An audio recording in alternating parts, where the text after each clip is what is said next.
Bonjour,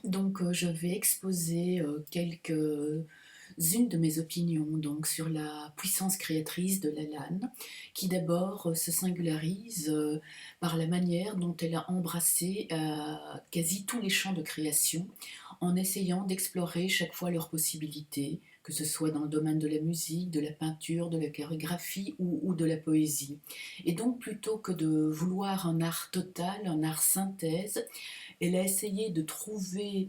l'origine qui les relie, le souffle primordial qui les sous-tend, en essayant de créer des disciplines et des créations artistiques qui soient à la fois branchées sur les sens, sur la sensibilité, également sur un plan spirituel. Parce que je pense qu'il est important de voir que Lalanne a créé une vision du monde qu'elle a traduite dans les différentes disciplines qu'elle a empruntées, avec à la fois énormément d'innovation, une ouverture aux avant-gardes et également un lien avec la tradition. Et donc on peut dire que dans l'ensemble de ses travaux, ses chorégraphies, ses compositions musicales, sa peinture bien sûr, euh, toute son œuvre témoigne d'une attention à la rythmique, au rythme vital, à l'équilibre entre le vide et le plein, entre le silence et l'expression, comme si quelque part la création devait être en phase et en harmonie avec le grand souffle de la vie. Si on prend par exemple le plan de ses compositions musicales, on sait que lorsqu'elle est venue à Paris avec Zhao Wuqi, qu'ensuite elle s'est mariée avec le compositeur et sculpteur cinétique Marcel Van Tienen. Elle a suivi les cours d'Edgar Varèse au Conservatoire de Paris. Elle a suivi les cours de Darius Milhaud et elle a également collaboré à l'atelier de Pierre Schaffer, l'inventeur de la musique concrète. Et donc, par la musique concrète, qui est une espèce de collage de sons, avec un son concret puisqu'il est donné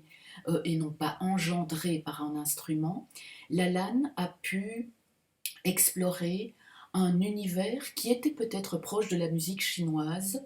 en ce que la musique concrète ou la musique de Varèse refuse la tonalité, ce qu'on appelle en Occident donc le régime tempéré, et explore les microtonalités, mais également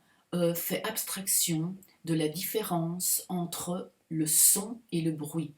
Donc c'est pourquoi dans ses compositions, Lalanne a intégré des sons de la vie quotidienne, des bruits de klaxons,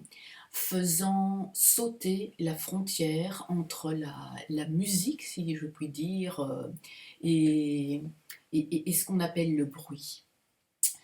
Et ce qui est intéressant aussi, c'est que dans sa rencontre avec l'œuvre chorégraphique de Martha Graham, qu'elle a découverte au travers d'un documentaire, Lalanne va être de nouveau en connexion avec Martha Graham sur un plan bien précis. C'est que pour Martha Graham, ce n'est pas l'espace qui préexiste au mouvement, mais c'est le mouvement du corps qui danse qui va générer l'espace. Et l'approche chorégraphique de Lalanne répond à cette même vision de la danse ou et également de la peinture, puisqu'en peinture, là, c'est le mouvement du pinceau qui va créer la disposition spatiale. Dans la chorégraphie, il y a ce même renversement, sans oublier un motif qui on retrouve chez Edgar Varèse, chez Martha Graham dans le domaine de la chorégraphie et chez Lalanne en peinture, en chorégraphie et en musique. Et ce motif est celui de la spirale. Et je pense qu'il est très important de voir que Lalanne est une artiste totale qui a, qui derrière ses créations a entendu privilégier une vision du monde qui ne repose pas sur des principes, mais sur une connexion véritablement avec les origines de la vie. Peut-être que je terminerai en reprenant les paroles de Kenneth White, qui a donc écrit sur Lalanne, et qu'il disait qu'au travers de sa peinture, au travers de sa musique, au travers de ses chorégraphies, elle requérait comme une cosmogenèse, donc un retour à ce grand mouvement cosmique. Et je pense qu'il faut aussi accentuer et retenir l'attention sur le fait que Lalanne est une des grandes créatrices féminines aussi du XXe siècle, qui aura vraiment brassé toutes ces disciplines sans les fusionner, mais en cherchant chaque fois leur équilibre entre innovation et tradition. Voilà, je vous remercie.